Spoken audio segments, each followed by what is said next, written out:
Welcome back, Suzuki's Tigers fans, to Tiger Talk for the 2020 preseason. I'm joined here by one of the young bucks of the club, Heath Wilson. Heath, how you going? Good yourself? Mate, I'm fantastic. Unfortunately, I don't think you're as good as you've just said you are, because I had a whole interview planned, but this is on the eve of something that's going to change your season. Yeah, I go in for surgery tomorrow on my hip, so that puts me back about 5 months. So I'm aiming to come back around round 8, which is tough to take, but there's a process, and I'll be back. Round 8, is that something that the surgeons told you? I mean, we're pre-surgery at the moment, so obviously you don't really know how you're going to recover. It's how I take my rehab and where I go with it. But I'm hoping that's the 5 month mark, 5.5 months. So they just said the earliest you could be back is 4. So I'm just pushing for that at the moment. And how long has the hip injury sort of been plaguing you? Last probably 6-7 months. It's been there, and I've just pushed through it, and finally kind of had to bite the bullet and get surgery on it.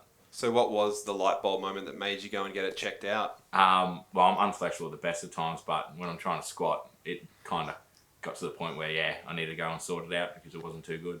Okay, so let's disregard the surgery for a second. What were your goals for the 2020 season? Obviously, just before you cut in there, you were the 2018 BRL Players Player, 2018 BRL Player of the Year, 2019 Queensland Cup Rookie of the Year. So there's a bit of a trend there with the way your football's going. I'd imagine you would have had high expectations for the 2020 season. Well, yeah, it was a fresh start with everyone, with new crop of boys, new coaching staff and everything. And I just really want to get a big preseason under, and just get in that team and have a good crack this year really, and just cement my spot.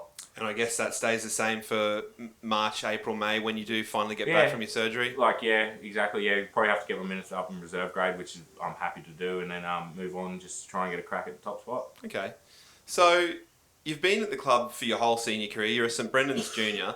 Surely there's a few players, coaches, guys that have mentored you along the way on your journey to being one of the.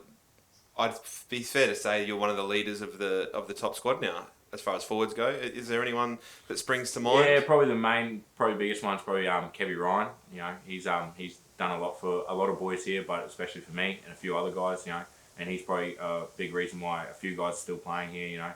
And getting going on the bigger and better things. And obviously the swings and roundabouts of life is that Kevin Ryan's now your football manager again for Queensland Cup this season. So exactly. Must be nice to have Kevy back in the team. Yeah, exactly. He was my Colts manager for 2 years, and then I went to BRL, and now he's my Q Cup manager, which is good. And Craig Hodges, what are the initial impressions of your new coach? Yeah, it's good. Everything's up tempo, and where everyone's held accountable, which is good. And I think the boys really switched on to what we're doing. Speaking of all the boys, is there anyone in the preseason so far that's impressed you? Someone you're looking forward to seeing on the paddock in 2020? Oh, probably Sammy Foster. He's been going pretty hard, most competitive bloke you ever meet, so it'd be good to see him go after a big preseason. Cool. All right, mate. Well, thanks for joining us on Tiger Talk. We hope you go really well with your surgery and get on the paddock as soon as you can. Thank you.